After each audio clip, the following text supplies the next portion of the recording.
California schools cannot reopen safely in the fall with such modifications as face masks, smaller class sizes and frequent sanitation without additional funding, said State Superintendent of Instruction Tony Thurmond in a web conference with local school leaders Thursday, May 21.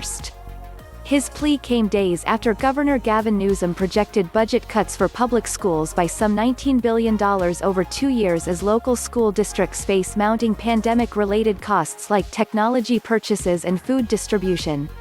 "We agree with you that we cannot ask schools to do more with less," said Thurmond at the launch of a conference call for teachers, principals and administrators to share best practices. "We understand that adding social distancing conditions are unavoidable expenses but must be provided for the safety of our students. Clearly we need the assistance of the federal government." On Wednesday, Thurmond announced that most schools across the state will open in August or September with public health modifications ranging from staggered playtime to physical barriers and spread-out seating in classrooms and buses.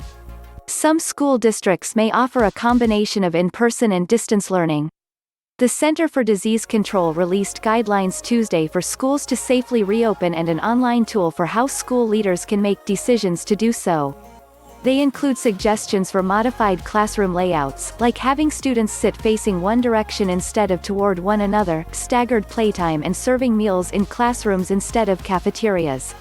Tack on additional school nurses and counselors to address greater student need in the ongoing pandemic, said San Diego Unified Superintendent Cindy Marten, and the burden is simply too large a burden for schools to bear while facing budget cuts on top of long-standing financial challenges. "Right now the current budget plan is a current recipe for more distance and less learning," said Marten, speaking on behalf of a coalition of urban districts that has formed to advocate for more funding in recent days.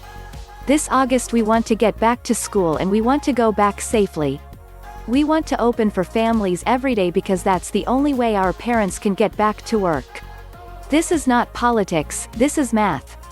We cannot absorb a 10% cut in funding at the same time we're trying to do more to open safely." The coronavirus pandemic forced schools to close across California in mid-March, disrupting the education of 6 million students and leaving educators in a scramble to provide remote instruction.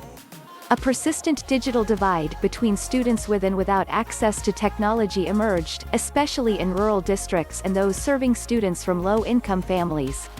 Last month, Governor Gavin Newsom said schools could physically open as early as July. Thurmond said the state education department will not mandate when schools open, and local school districts will have discretion.